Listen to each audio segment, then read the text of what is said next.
जय मसीह की। मेरे प्रिय भाइयों और बहनों, हमारे YouTube चैनल में आपका हार्दिक स्वागत है। अब ध्यान से सुनो, क्योंकि यहाँ से वो बातें शुरू होती हैं जहाँ ज्यादातर लोग चूक जाते हैं और यहीं से पैसा आना तो शुरू होता है लेकिन टिकता नहीं। बाइबल साफ कहती है कि सिर्फ कमाना काफी नहीं है, सही तरीके से कमाना और संभालना जरूरी है। और यही चौथा सिद्धांत हमें सिखाता है कि ईमानदारी सिर्फ नैतिकता नहीं, आर्थिक सुरक्षा है। नीति वचन 13 अध्याय 11 वचन कहता है, जल्दी का धन घटता जाता है परंतु परिश्रम से बढ़ाया हुआ धन बढ़ता है। बहुत लोग शॉर्टकट चाहते हैं, जल्दी अमीर बनना चाहते हैं, बिना समय लगाए, बिना सिस्टम बनाए, बिना चरित्र बनाए। शुरुआत में उन्हें लगता है कि उन्होंने बाजी मार ली, लेकिन अंदर एक डर बना रहता है। नींद पूरी नहीं होती, हर समय यही चिंता रहती है कि कहीं सब टूट ना जाए। लेकिन ईमानदारी से कमाया हुआ पैसा धीमा हो सकता है पर मजबूत होता है। उसमें डर नहीं होता, उसमें शांति होती है, और जहां शांति होती है वहीं स्थिरता आती है। बाइबल कभी नहीं कहती कि अमीर मत बनो। बाइबल कहती है कि गलत रास्ते से मत बनो, क्योंकि गलत रास्ते से आया धन इंसान को चलाता है, सही रास्ते से आया धन इंसान की सेवा करता है। अब पांचवा सिद्धांत आता है और यह बहुत लोगों को अजीब लगता है, लेकिन यही सिद्धांत अमीरी और गरीबी की सोच को अलग करता है। देना नुकसान नहीं, सकुलेशन है। लुका 6 अध्याय 38 वचन कहता है, दो तो तुम्हें भी दिया जाएगा, अच्छा नाप, दबाया हुआ, हिलाया हुआ और उमड़ा हुआ तुम्हारी गोद में डाला जाएगा। ध्यान से समझो, देना कोई धार्मिक मजबूरी नहीं है, देना सोच को बदलता है। जो इंसान देता है वो स्केर्सिटी माइंडसेट से बाहर निकलता है। वह अब कमी में नहीं, बहुतायत में सोचता है, और बहुतायत की सोच धन को आकर्षित करती है। पैसा नदी की तरह है, बहता है तो साफ रहता है, रुकता है तो सड़ने लगता है। जो सिर्फ पकड़ कर रखता है वो डर में जीता है, लेकिन जो सही जगह देता है वो विश्वास में जीता है, और विश्वास हमेशा रास्ते खोलता है। छठा सिद्धांत और भी गहरा है, क्योंकि यहां परमेश्वर सीधे परीक्षा लेता है। सम्मान और प्राथमिकता का नियम नीति वचन 3 अध्याय 9 और 10 वचन कहता है, अपनी संपत्ति और अपनी सारी उपज की पहली उपज से यहोवा का आदर कर, तब तेरे खत्ते भर जाएंगे।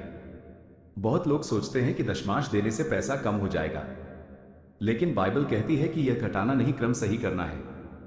जब इंसान पहली कमाई में परमेश्वर को रखता है तो वह यह घोषित करता है कि पैसा मेरा मालिक नहीं है, मैं पैसे का मालिक हूं, और जहां मालिकाना स्पष्ट होता है वहां आशीष टिकती है। और अब ध्यान से सुनो, क्योंकि अगला सिद्धांत सबसे खतरनाक है। यही तय करता है कि बड़ा पैसा तुम्हें उठाएगा या गिराएगा। संगति और सोच का नियम भजन संहिता 1 अध्याय 1 और 3 वचन कहता है कि धन्य है वो मनुष्य जो दुष्टों की युक्ति पर नहीं चलता, बल्कि यहोवा की व्यवस्था में आनंद रखता है। उसका जीवन उस वृक्ष के समान होता है जो जल की नदियों के किनारे लगाया गया हो, जो अपने समय पर फल देता है। ध्यान से समझो, तुम्हारा एनवायरनमेंट तुम्हारी इनकम तय करता है। अगर आसपास शिकायत है तो तुम भी शिकायत करोगे, अगर आसपास ग्रोथ है तो तुम भी बढ़ोगे। सोच संगति से बनती है और सोच भविष्य बनाती है। परमेश्वर पहले छोटे पैसों में विश्वास योग्यता देखता है, फिर बड़े दरवाजे खोलता है। जो आज थोड़ा संभाल नहीं सकता वो कल ज्यादा संभाल कर टूट जाएगा। और अब यहीं से असली बदलाव शुरू होता है, क्योंकि जब इंसान परमेश्वर के क्रम में चलता है, मेहनत करता है, कुशल बनता है, ईमानदारी से कमाता है, देता है और सही संगति में रहता है, तब धन उसका पीछा करता है, उसे घसीटना नहीं पड़ता। और यही वह जगह है जहां कमी धीरे धीरे समाप्त होने लगती है। अब ध्यान से सुनो, क्योंकि यहीं से ज्यादातर लोग फिसल जाते हैं। पैसा आने लगता है लेकिन टिकता नहीं, और फिर वही मेहनत, वही भागदौड़, वही शिकायत शुरू हो जाती है। बाइबल हमें सिर्फ पैसा कमाने का रास्ता नहीं सिखाती, वह पैसा संभालने और उसे सही दिशा में रखने की बुद्धि भी देती है। नीति वचन 13 अध्याय 11 वचन साफ कहता है कि जल्दी का धन घटता जाता है पर परिश्रम से बढ़ाया हुआ धन स्थिर होता है। बहुत लोग पूछते हैं कि मेहनत तो हम भी करते हैं, फिर भी क्यों नहीं बढ़ते। असली फर्क यहां है कि वे परिणाम चाहते हैं लेकिन प्रक्रिया से भागते हैं। बाइबल का धन हमेशा प्रक्रिया से आता है, शॉर्टकट से नहीं। शॉर्टकट शुरुआत में तेज लगता है लेकिन अंत में भारी नुकसान देता है, जबकि सही प्रक्रिया धीमी लग सकती है लेकिन वह नींव बनाती है, और जिस घर की नींव मजबूत होती है वही तूफान में खड़ा रहता है। अब एक और गहरी बात समझो, पैसा सिर्फ हाथों से नहीं, सोच से भी चलता है। नीति वचन 22 अध्याय 29 वचन कहता है कि जो अपने काम में निपुण है वह साधारण लोगों के सामने नहीं बल्कि राजाओं के सामने खड़ा होगा।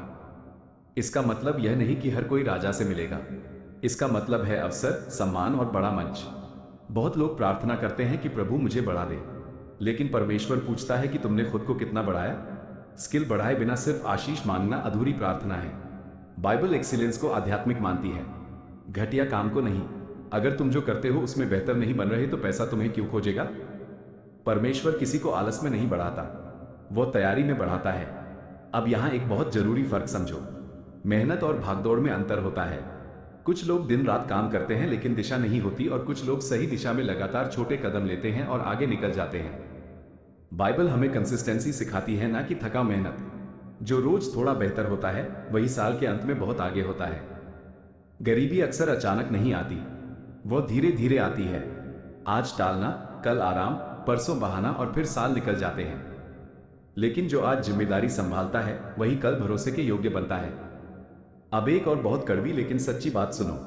ईमानदारी सिर्फ चरित्र नहीं, सुरक्षा है। नीति वचन साफ कहती है कि धोखे से कमाया धन टिकता नहीं। बहुत लोग सोचते हैं कि थोड़ा झूठ, थोड़ी चालाकी, थोड़ी हेराफेरी तो सब करते हैं, लेकिन बाइबल कहती है कि ऐसी कमाई इंसान को अंदर से खोखला कर देती है। बाहर पैसा दिखता है लेकिन अंदर शांति मर जाती है, और जहां शांति नहीं होती वहां सही फैसले नहीं होते, और गलत फैसले अंत में सब गिरा देते हैं। ईमानदारी का पैसा कम हो सकता है, लेकिन वह नींद देता है, वह स्थिरता देता है, वह डर नहीं देता। अब ध्यान से सुनो, क्योंकि अगली बात बहुत लोग मिस करते हैं। देना कोई नुकसान नहीं है, देना सिस्टम का हिस्सा है। लुका 6:38 कहता है कि दो तो तुम्हें भी दिया जाएगा। अच्छा नाप, दबाया हुआ, हिलाया हुआ और उमड़ा हुआ। यह कोई जादू नहीं, यह सोच का नियम है। जो इंसान देता है वो स्केर्सिटी माइंडसेट से बाहर आता है। वह अब कमी में नहीं, बहुतायत में सोचता है, और बहुतायत की सोच धन को आकर्षित करती है। पैसा उस व्यक्ति के पास रुकता है जो डर से नहीं, विश्वास से चलता है। अब जरा सोचो, अगर परमेश्वर तुम्हें ज्यादा दे दे और तुम संभाल ना सको तो क्या होगा? इसलिए परमेश्वर पहले छोटे पैसों में विश्वास योग्यता देखता है, फिर बड़ा देता है। जो आज थोड़ा नहीं संभाल सकता वह कल ज्यादा पाकर टूट जाएगा। यही कारण है कि कुछ लोगों की अचानक लॉटरी लगती है और कुछ साल में सब खत्म हो जाता है, क्योंकि चरित्र तैयार नहीं था। बाइबल पहले इंसान को तैयार करती है, फिर धन देती है, और यहीं से जीवन का असली मोड़ आता है। जब इंसान समझ लेता है कि धन पीछा करने की चीज नहीं है, धन अलाइनमेंट का परिणाम है। जब जीवन परमेश्वर के क्रम में आता है, सोच साफ होती है, मेहनत सही दिशा में जाती है, स्किल बढ़ती है, ईमानदारी रहती है, देना आता है, तब कमी धीरे धीरे पीछे हटने लगती है और बिना शोर किए बरकत अंदर आने लगती है। अब ध्यान से सुनो, क्योंकि यही वो जगह है जहां परमेश्वर तय करता है कि तुम्हें बढ़ाया जाए या रोका जाए। बहुत लोग मेहनत करते हैं, सीखते हैं, ईमानदार भी रहते हैं, लेकिन फिर भी आगे नहीं बढ़ते। कारण यह नहीं कि उनमें कमी है, कारण यह है कि वे धन को चलाने देते हैं, खुद धन को नहीं चलाते। बाइबल कहती है कि उधार लेने वाला दास होता है और उधार देने वाला स्वामी। कर्ज सिर्फ पैसा नहीं छीनता, कर्ज फैसले लेने की आजादी छीन लेता है। इंसान मजबूरी में जीने लगता है, वो सही को नहीं जल्दी को चुनता है, और जल्दी के फैसले भविष्य को नुकसान पहुंचाते हैं। परमेश्वर कभी भी कर्ज में जीने को आशीष नहीं करता, वह हमें बुद्धिमानी सिखाता है। छोटे छोटे फैसलों में वफादारी, छोटी जिम्मेदारियों में ईमानदारी। भजन संहिता 1 हमें सिखाती है कि जो व्यक्ति परमेश्वर की व्यवस्था में मन लगाता है वह जल के किनारे लगाए हुए वृक्ष के समान होता है, जो अपने समय पर फल लाता है। उसके पत्ते कभी नहीं मुरझाते, और जो कुछ वह करता है उसमें उसे सफलता मिलती है। ध्यान दो, सफलता समय पर आती है, तुरंत नहीं, लेकिन जब आती है तो टिकती है। अब एक आखिरी और सबसे खतरनाक सिद्धांत सुनो, यही तय करता है कि पैसा तुम्हारे पास टिकेगा या भाग जाएगा।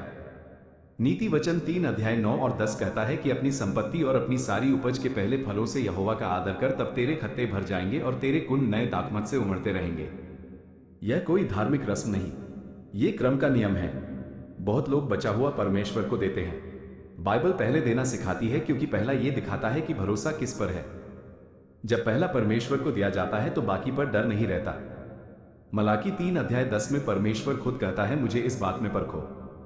बहुत कम जगहों पर परमेश्वर कहता है, मुझे परखो, लेकिन यहां कहता है, क्योंकि यहां भरोसे की बात है। जब इंसान देता है तो वह घोषणा करता है कि मेरा स्रोत नौकरी नहीं, व्यापार नहीं, इंसान नहीं, परमेश्वर है। और जब स्रोत सही होता है तो सप्लाई कभी खत्म नहीं होती। याद रखो, परमेश्वर पैसा नहीं रोकता, वह गलत क्रम रोकता है। जब जीवन उल्टे क्रम में चलता है तो मेहनत के बाद भी थकान रहती है, लेकिन जब जीवन सही क्रम में आता है तो वही मेहनत आशीष बन जाती है। धन का असली राज चेसिंग नहीं, अलाइनमेंट है। जब तुम परमेश्वर के क्रम में चलते हो तो पैसा तुम्हें खोजने लगता है।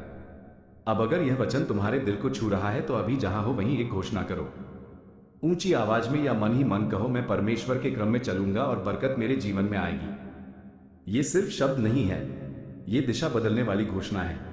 अगर तुम चाहते हो कि यह आशीष तुम्हारे जीवन में काम करे तो इस संदेश को लाइक करो, ताकि यह और लोगों तक पहुंचे। इसे शेयर करो क्योंकि हो सकता है किसी की गरीबी आज इसी वचन से टूट जाए, और चैनल को सब्सक्राइब करो क्योंकि अगला संदेश वही हो सकता है जो तुम्हें तुम्हारी अगली आशीष तक ले जाए। याद रखो, जो सिर्फ सुनता है वह प्रभावित होता है, लेकिन जो लागू करता है वही बढ़ता है। और परमेश्वर आज भी उन्हीं को बढ़ाता है जो उसके क्रम में चलने का साहस रखते हैं।